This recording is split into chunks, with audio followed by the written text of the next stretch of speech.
and other future Delta events. As the case may be, the production. Participant and participants, parent, guardian, participant and participants, parent, guardian together, participant via continued participation in and by continuing to remain logged into this event, hereby acknowledges that participant may be photographed, filmed, or otherwise recorded while on the premises of this event, grants Delta, its successors, assigns, and licenses irrevocable consent to include participants' name, likeness, photographic image, mannerisms, and voice or other recording media in the production or for exploitation for any purpose whatsoever in any and all media now known or hereafter devised throughout the universe in perpetuity without compensation and or credit, represents, warrants, and agrees that Delta holds and shall forever hold all display, publication,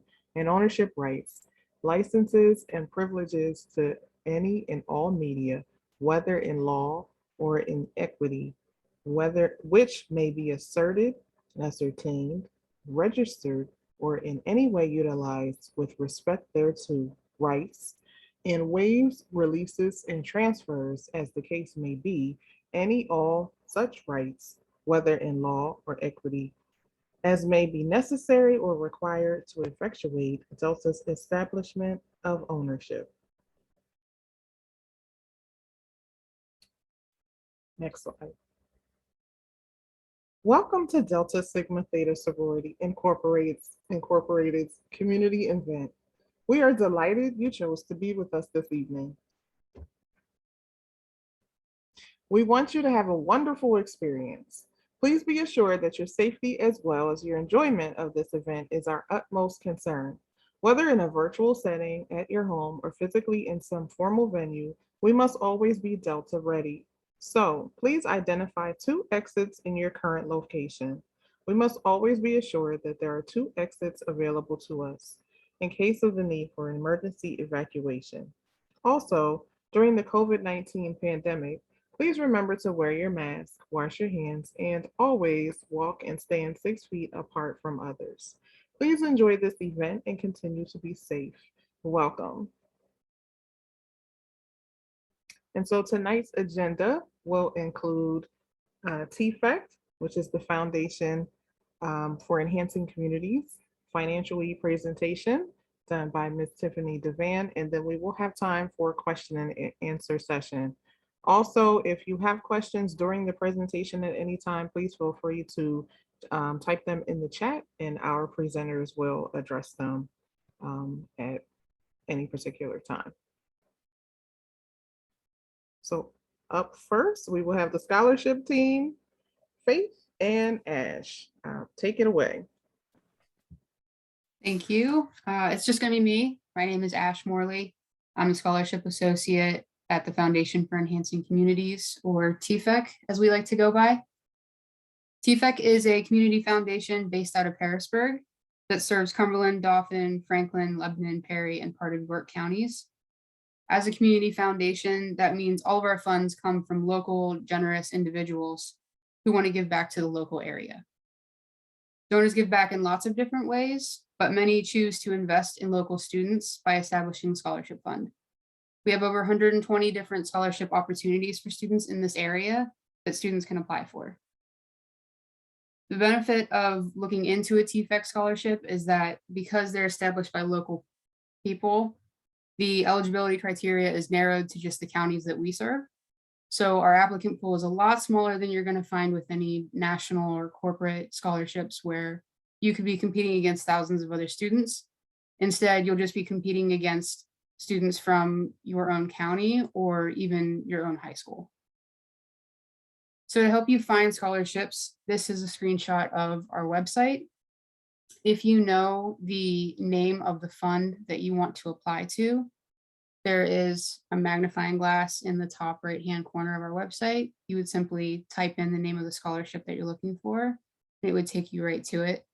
We do have high school specific lists available. So At the end of the presentation, my contact information will come up again. You can take that down. Feel free to reach out to me if you'd like a list for your specific high school. Next slide, please. Thank you.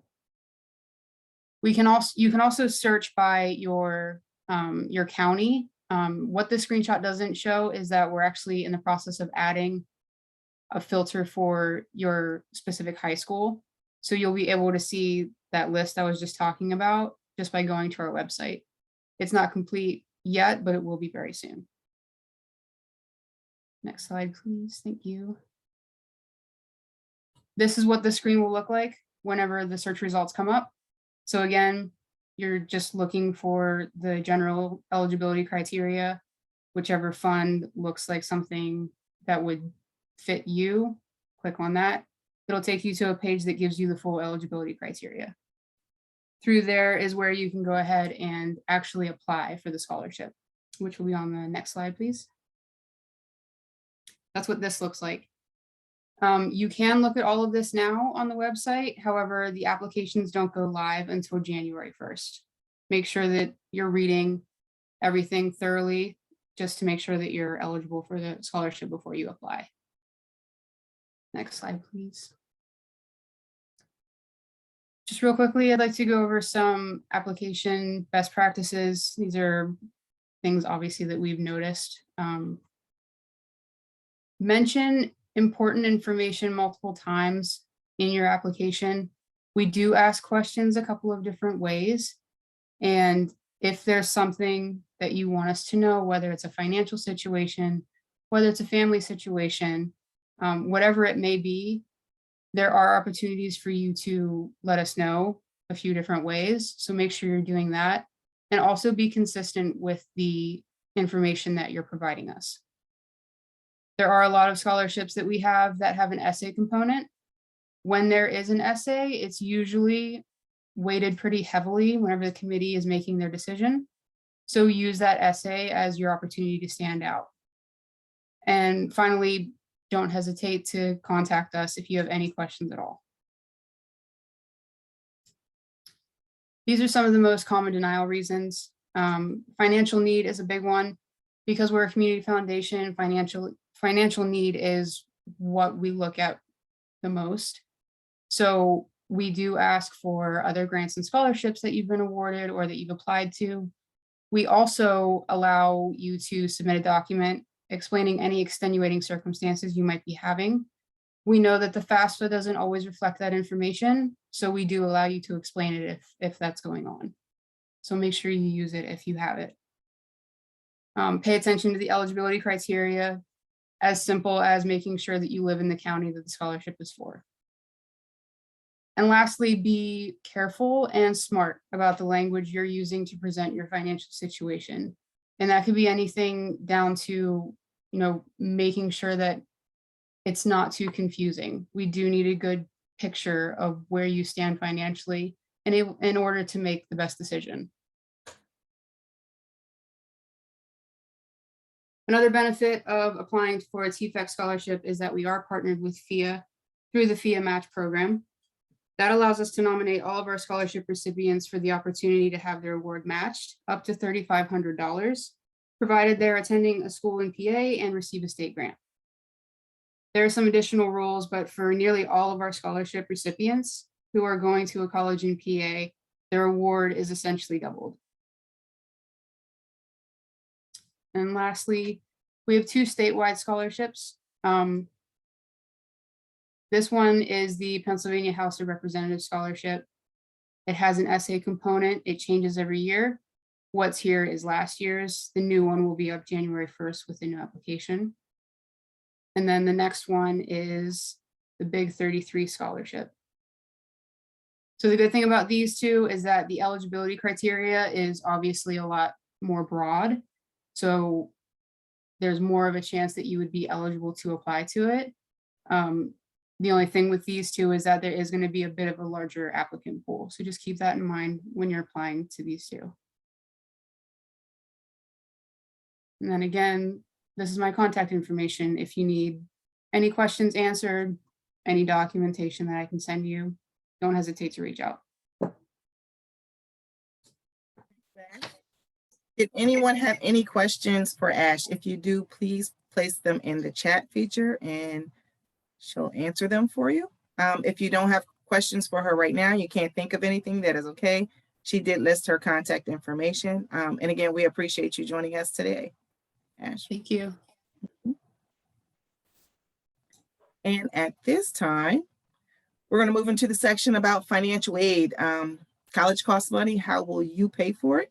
I'm Tiffany Devan. I am one of 13 higher education access partners at FIA. And some of the things that we do when we're talking to students, we go out to the schools. Some of you may have seen you show up already in your schools. Also, what we do is we help you physically get through the financial aid applications like the FAFSA, the state grant. So I'll be talking to you about all of those key things, but my contact information is listed here. So if at any point throughout your process you have questions or concerns, you need one-on-one sessions, reach out to me and I am happy to help you along.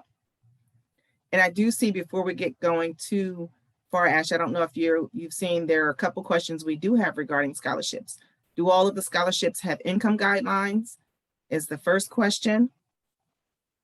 And then, so if you, I'll ask the questions and then you can kind of answer. So the first one says, do all of the scholarships have income guidelines? None of the none of them have income guidelines. If by that you mean like an income cutoff, it's more of we compare applicants who have the greater financial need for our scholarships. So I wouldn't say there's a certain income where you would be ineligible for anything. That's not the case at all. It completely depends on what applicant pool exists for the scholarship that you're applying to. So definitely don't not apply if that may be the case. Another question, how early can students apply? I.e. what grade? So what grade can you actually apply? So the scholarships are for seniors. We have a couple that are for current college students as well. But we always suggest that you start looking your junior year. Again, all the scholarship opportunities are on our website so that you can plan ahead of time. Some scholarships require letters of recommendations and essays, and it'll just give you more time to plan out which funds you want to apply to. There were two questions that asked that, so thanks for that. And then another question, do attendees of Pennsylvania colleges get a preference? And what if the student is attending a college out of state? We do have some scholarships who have a preference for a PA school, and that is simply because if they're going to a PA school, we can get that money matched. So the committees like to choose someone who's going to a PA school for that reason. We don't have too many of those, I would say less than a handful. So they can go to, unless the eligibility criteria specifically says, then the student can go to any college out of state or not. The questions that we had for now. Thanks again, Ash. And then I'm going to now move over into the financial aid piece, the bigger financial aid piece, because that also is financial aid itself. Scholarships are. So again, financial aid, college costs money. How will you pay for it? And if whether you're a student or you're a parent on the line, maybe you're just someone who just wants to gather the information to share with a prospective student, that's a good question that I ask everyone. How will you pay for it? And it's a legitimate question because the cost of college continues to rise. It doesn't seem to be going down, and they are not matching financial aid award monies at the same pace that the school is growing. So start to think about, if you've not already started to think about how you're going to cover the cost of an education. Just what I'm wondering also, for those of you who are on the line, if you are a student or the parent of a student, what grade level are you in? So if you want to just, if you're able to, just throw that in the chat for me, just to get a feel for who's in the audience. One of the things I want everyone to know is that there are resources to help you cover the cost of an education. And so thank you all for being here. And again, this session is recorded. I tell everyone in advance, if you've never heard me talk about a financial aid, during a financial aid presentation, it's a lot of information in a short period of time. Don't overwhelm yourself with it. Take it in bits and pieces and chunks. But financial aid, for those of you who are not aware, it's funds or resources to help you cover the cost of an education at a post-secondary school. Another thing to keep in mind when we're talking about a post-secondary school, I don't just mean your four-year school or four-year college. I mean a business school, technical school, trade school, community college, four-year school, and beyond. There is funding to help you out throughout this process.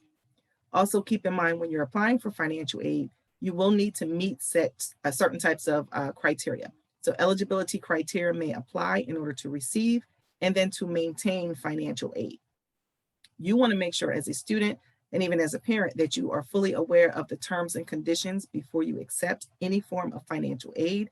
If it's something you don't agree with or you're not clear with, you don't think you can uphold, you may accept or reject any form of financial aid. So always know that you have rights and responsibilities that go hand in hand.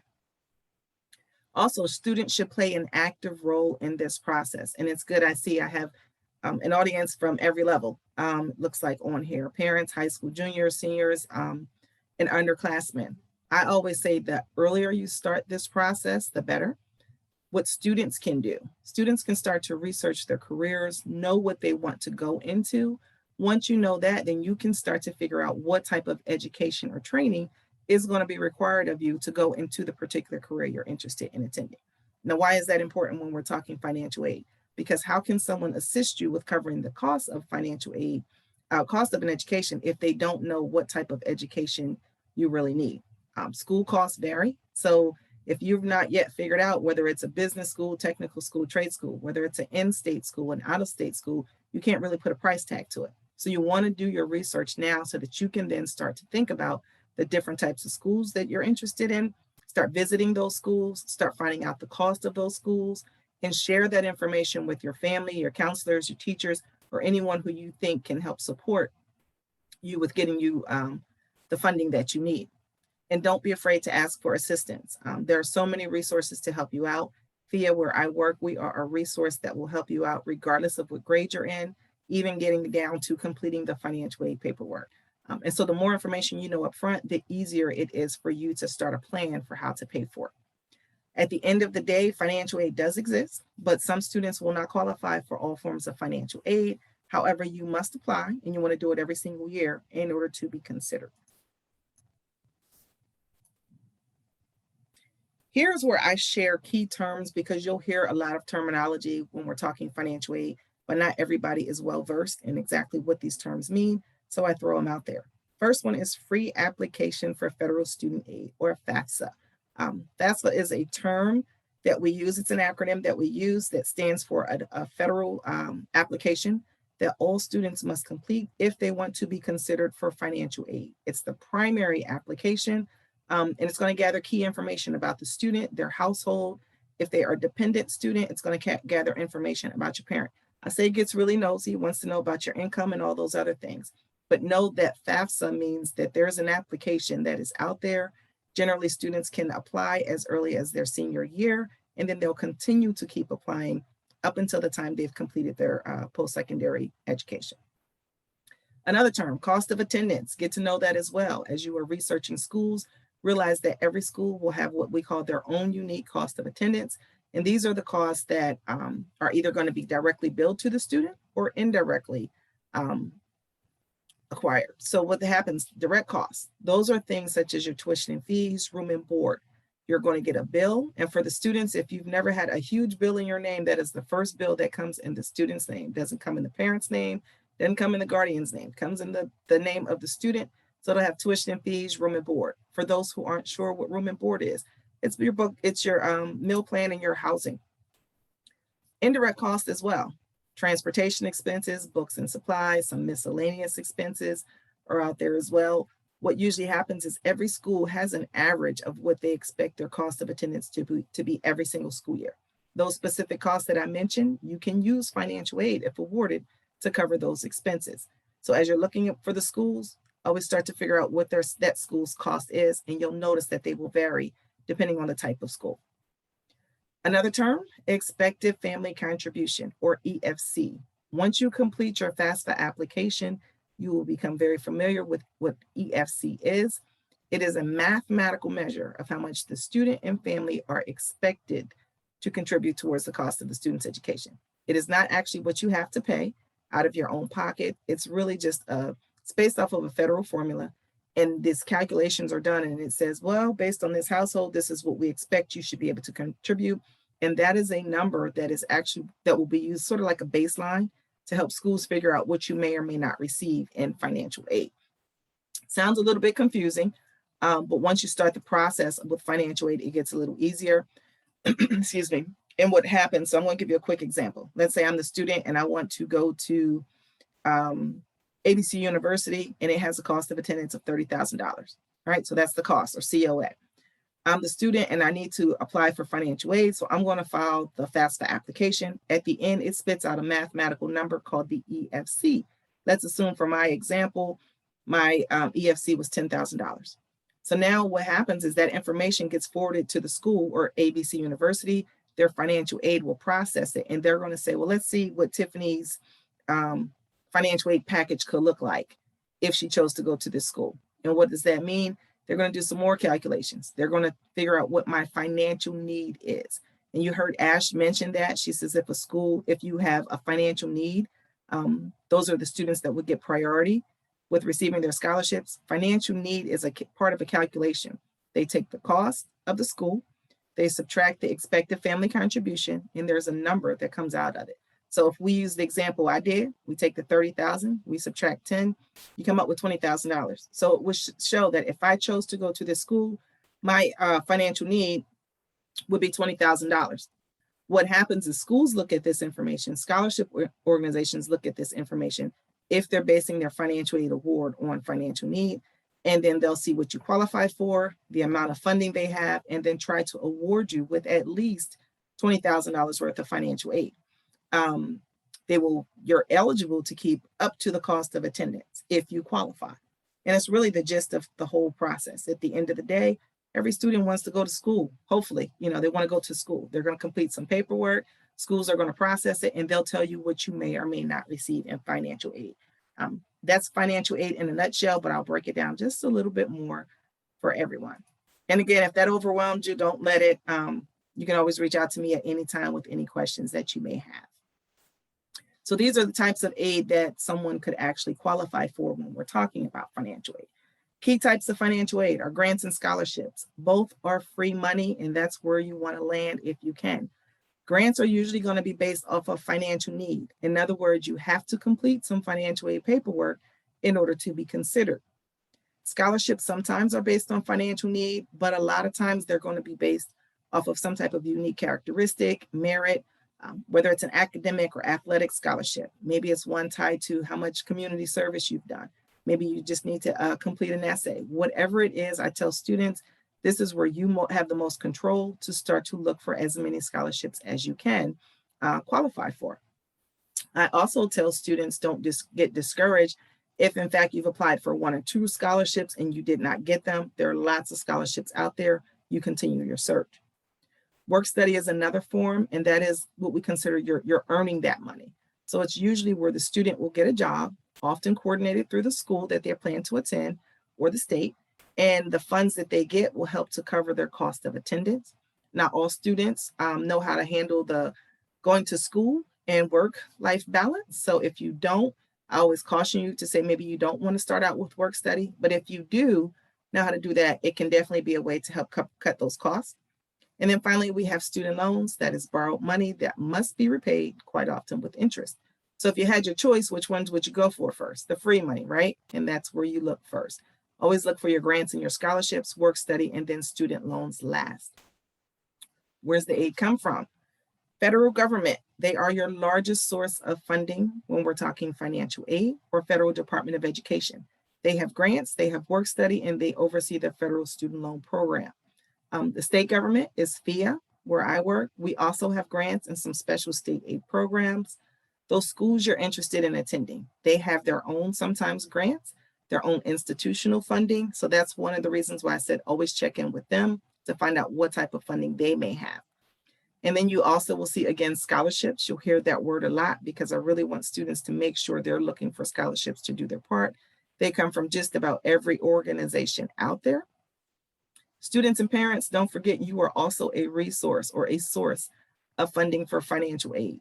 The schools, the government expect you to contribute to the extent possible. Do they expect you to write out a check if you have it? Yeah.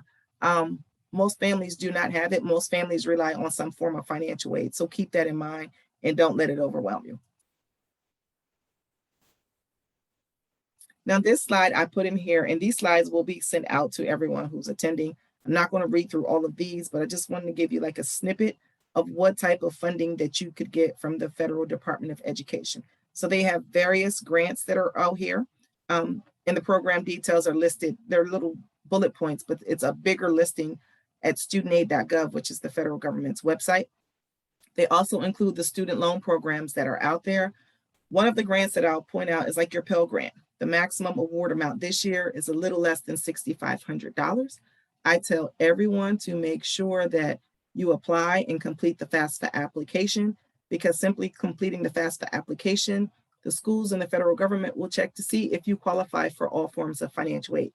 The Pell Grant is the only free funding that you will actually see at the end of the FAFSA application if you qualify for it. It tells you exactly the amount that you're eligible for. That's the only one. Everything else has to get processed through the schools before you see it. I also tell students and families that the award amount is always going to be based off of the federal budget. So next academic school year, depending on what the federal government passes through education for the budget, will determine the maximum award amount for you. State grant. So for Pennsylvania aid, we oversee the Pennsylvania state grant and some special state aid programs. Very similar to the federal government. I'm not going to go through the full list, but what I want you to take away from there is there are additional resources for free funding. Everything on this list is a form of free funding. You generally have to have applied for the completed the FAFSA, complete a Pennsylvania state grant form, and some of these require additional funding that are out there. Again, I'm not going to go through all of them, but with the special programs, what I do like to point out is that depending on your circumstance, you may have an opportunity to get extra funding.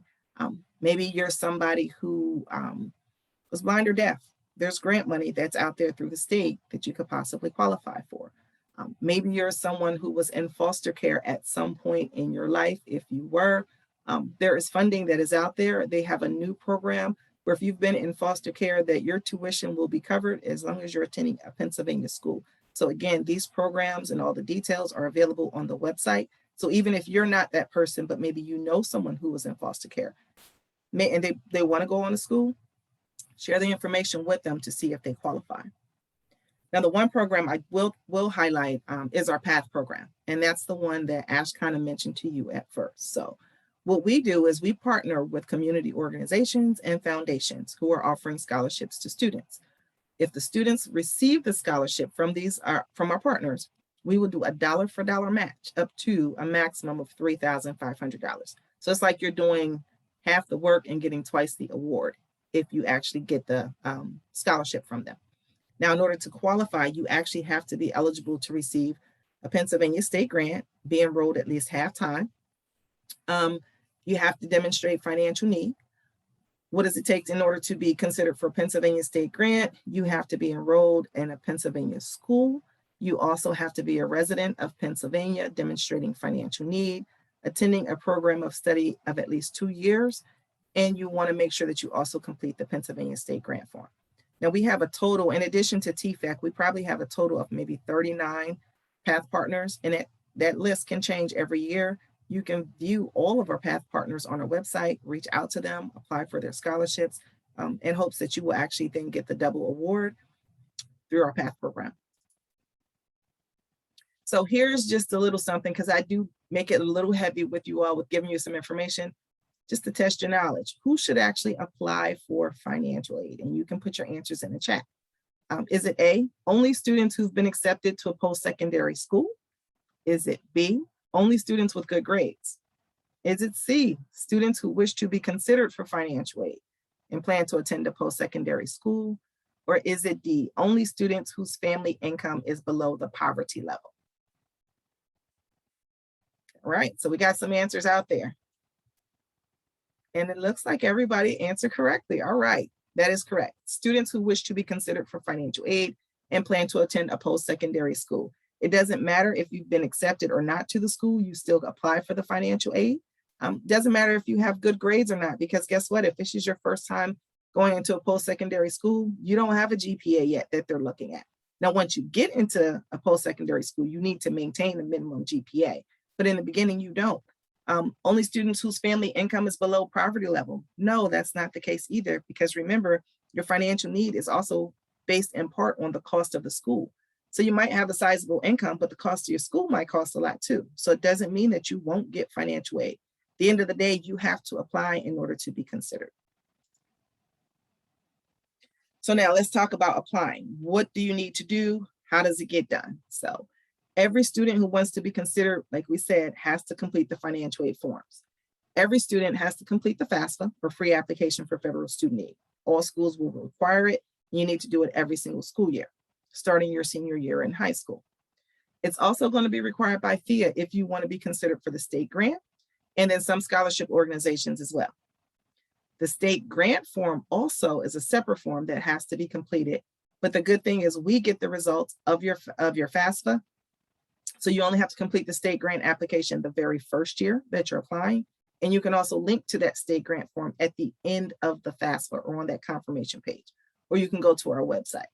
And then some schools will tell you that you have to complete some additional forms like the CSS profile, or they may have their own institutional forms. If that's the case, then you complete them. If it's not the case, you don't. So when you're talking to schools, you want to find out what types of forms are required, and then complete them by the deadlines that they're asking for.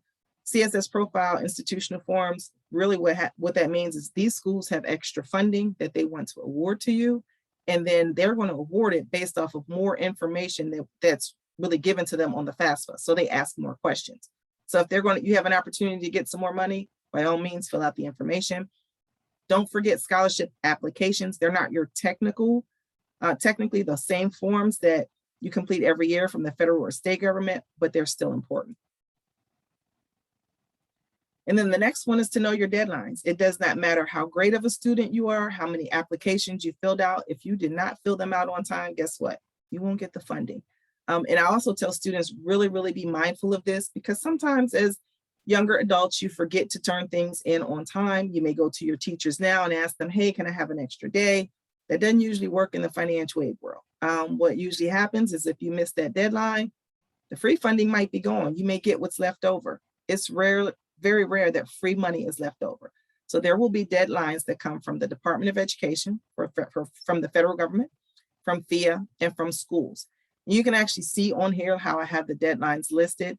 Every year, the date itself will change, but the days that they're talking doesn't. So if we're talking the 22-23 academic school year, that is the year that a senior in high school will be enrolled in a post-secondary school. So between July 1st, 2022 to June 30th, 2023. The federal government will say you have until June 30th, 2023 to complete the FAFSA. In other words, you have until the end of your freshman year to complete it. FIA will say, well, actually, our deadline's a little earlier. You have either May of your senior year in high school or August after you've graduated, a little earlier. I don't want you to focus on them either. I want you to focus on the individual schools. Schools' deadlines vary. You want to do your research, find out when their deadlines are, and make sure it's completed. I'm aware of some deadlines from schools as early as December 1st, 2021. So what does that mean? That means that if you want to be considered like everybody else, you want to make sure that all of your paperwork, your financial aid paperwork is completed. So if your FAFSA deadline needs to be December 1st, you could have completed it as early as October 1st of your senior year in high school. So if you've not completed it, you want to do it soon, especially if you have a school whose deadline is coming up. Scholarships, again, those deadlines vary. What I also tell students is if you happen to have missed the deadline, still do it. There may be a chance that something is left over, but don't count on the free funding being left over. You might end up with a lot more loans. So just keep that in mind and don't miss out on your deadlines. All right, here's another question for you all. What does FAFSA actually stand for? Is it A, federal application for student aid? B, financial application for federal student aid? C, free application for federal student aid? Or D, federal access to financial student aid. So put your answers in the chat. Let's see what we got.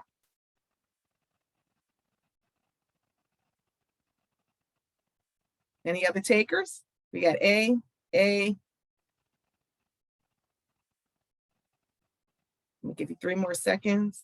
C or A or B. So we got a nice variety of answers. So here's the answer.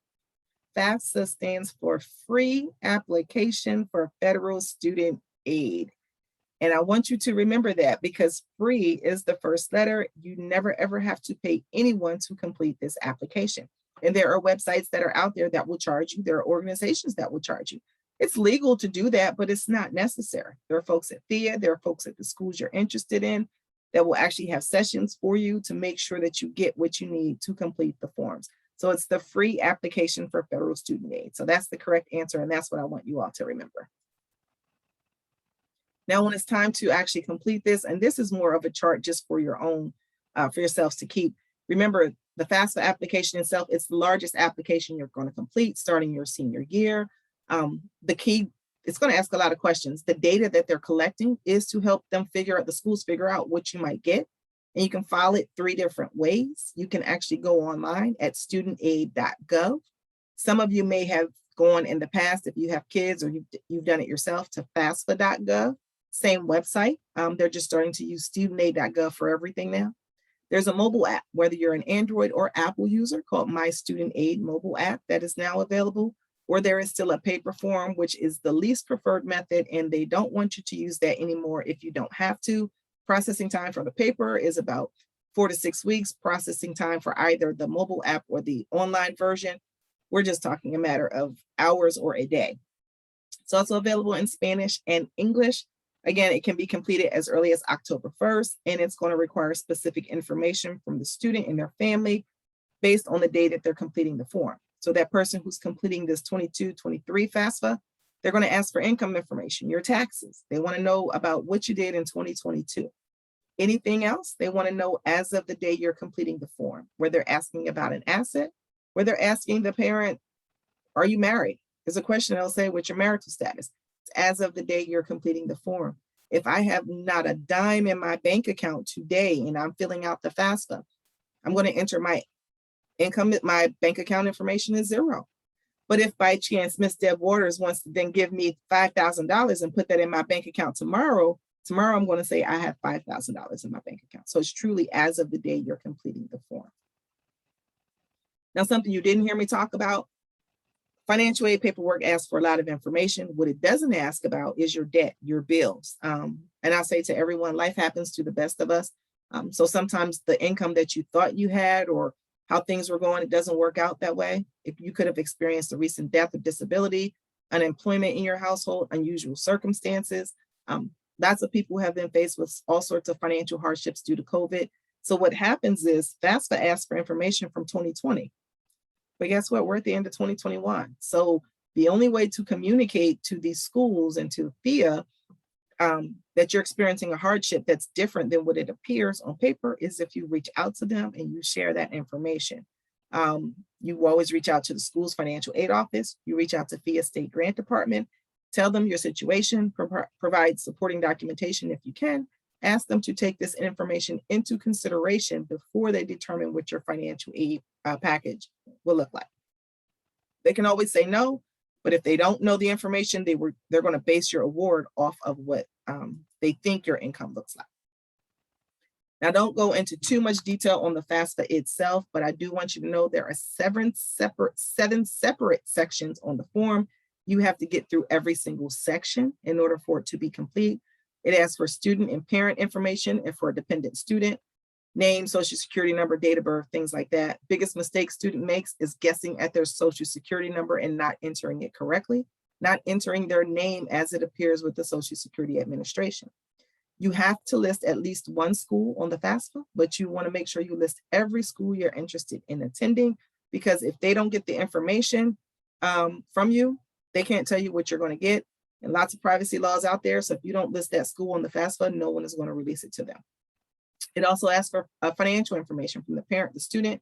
You sign it, you submit it, you are done. And again, you then repeat this every single year. One of the sections that I do talk about, because this is another section that everyone makes a lot of mistakes on, whose information goes on the FAFSA. So I'm going to ask the student, I'm going to give you a scenario. You can put it in the chat. If I'm the student and I live with my mom and my grandma, whose information goes on the FAFSA application? Is it all three or any other combination thereof? And you can chime it in. I'll give you the answers, and there's actually a little cheat sheet there in front of you. And it's kind of a tough question. So if somebody wants to take a stab at it, go ahead. It doesn't look like I have any takers on that one, so that's okay. So whose information goes on it? Mine, if I'm the student, because why? This FAFSA is my form. It is not my parents' form. Who else's information goes on it? My legal parents. Now, for FAFSA purposes, it's a little bit different. So my legal parent, who is your legal parent? It is your biological parent if they are living in the same household with you. Doesn't matter if they're married to one another or not. My adoptive parent, if they're living with me, they are my legal parent. Let's say I live with my parents, but they're divorced or separated. And maybe their custody is split 50-50. Who completes the FAFSA? It's going to be the parent with whom I live with the most over the past 12 months. If that's equal, then it's going to be the parent that provided the most financial support. Let's say my custodial parent has remarried. Then it's my custodial parent's information and my step parent's information. If I live with grandma, grandpa, aunt, uncle, their information doesn't go on there. Why? Because they're not my legal parent unless they've legally adopted me. So if you're a foster parent, legal guardians, anyone else the student lives with, information never, ever goes on the FAFSA application, ever. And that's a mistake that a lot of people make from time to time. FAFSA is trying to grab a picture of who's in your household with your legal parents, and then that is it. Some students will be told that they can be deemed independent and no, they won't need anyone else's information. Some students will say, they'll tell them, we still need your parents' information.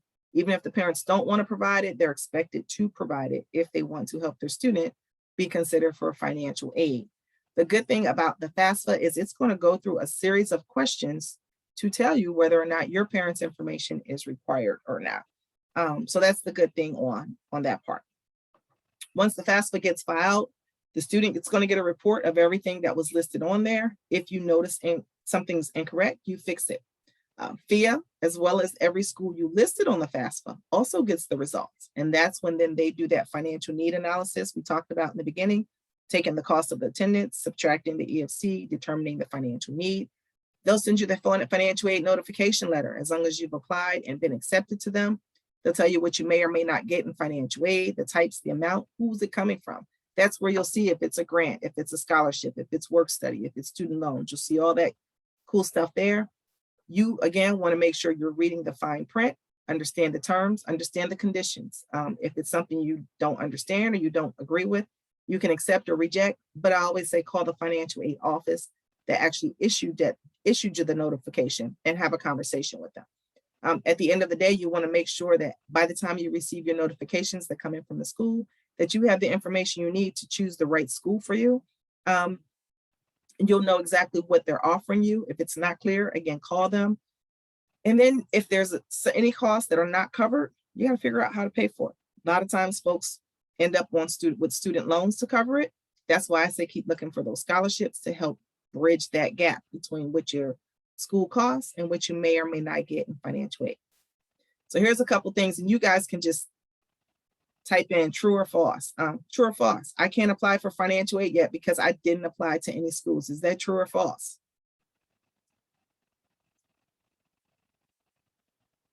That is true. It's false. Well, you're right. It's false. Doesn't matter if you've applied or even been accepted. I'm going to a trade school, so I won't qualify for financial aid. True or false?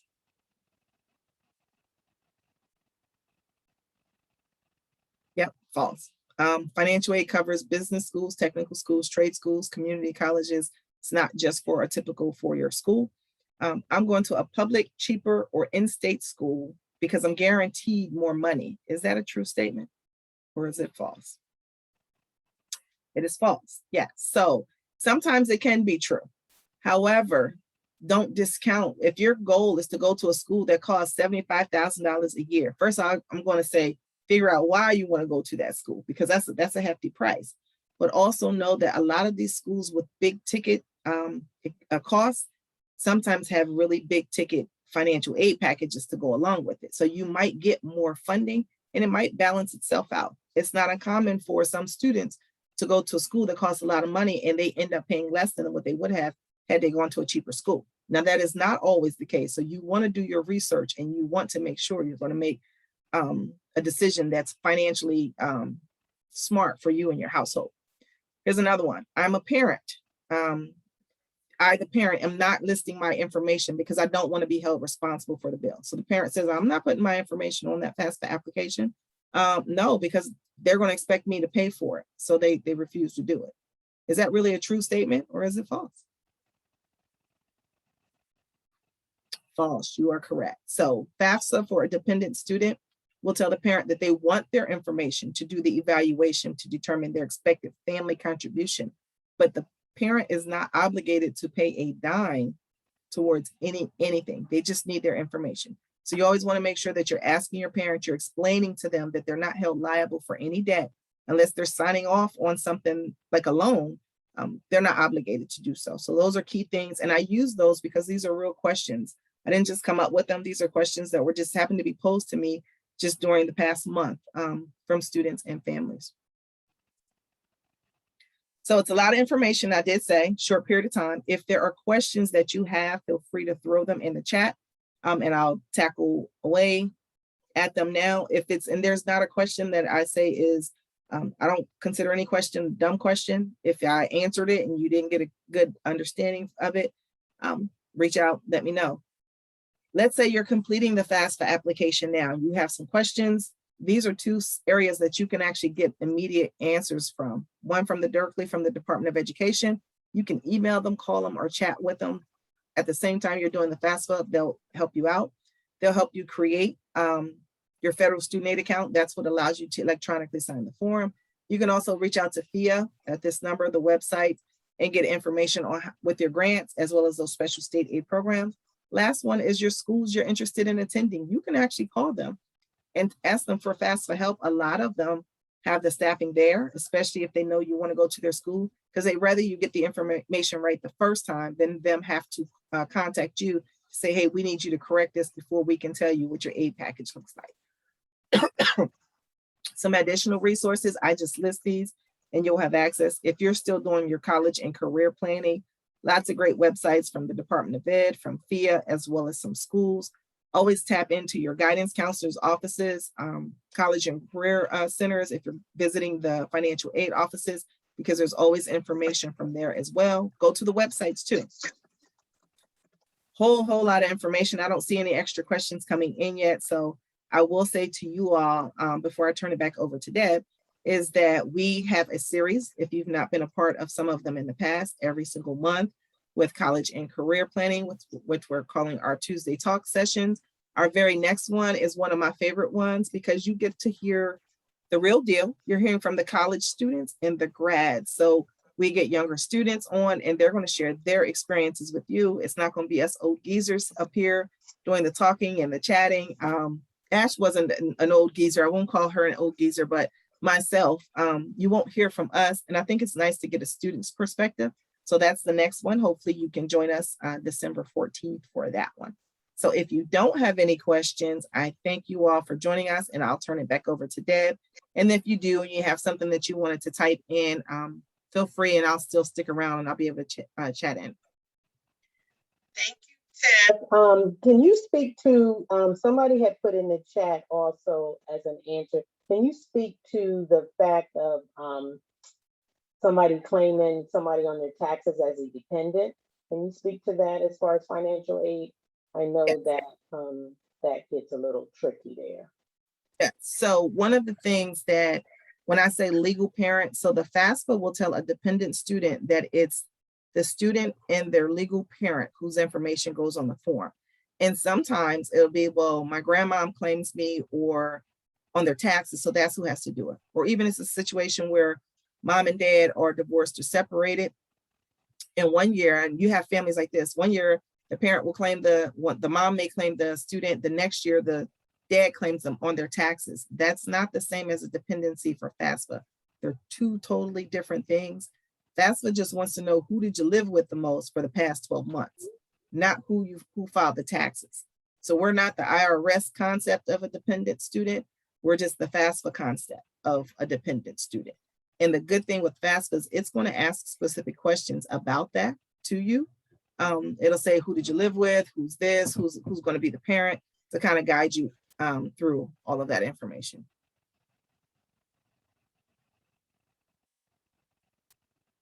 So that was a good question. And it does get confusing. I know that's a question that comes up a lot with households.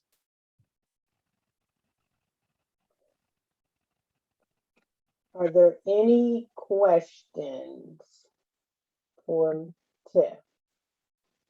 We do have a poll that on the evaluation we want you guys to fill out. Mary Grace, do you have the poll tab? I think I I lost can see it. Oh, Do you want me to can. launch it? Yeah, can you, and all the participants, if you can, take the brief poll for us and submit. And then don't log off. We want to do a few drawings, to win some gift cards.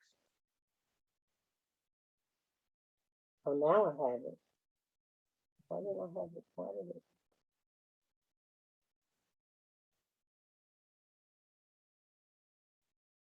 And we'll give you a few minutes to fill that out. You can see the poll now. Now I can, yes.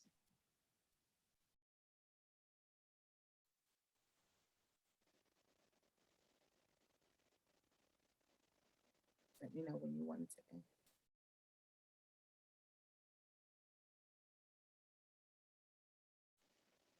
Okay.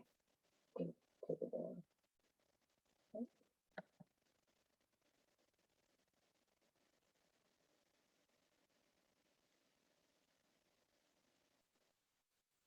All right, I'm gonna stop the recording.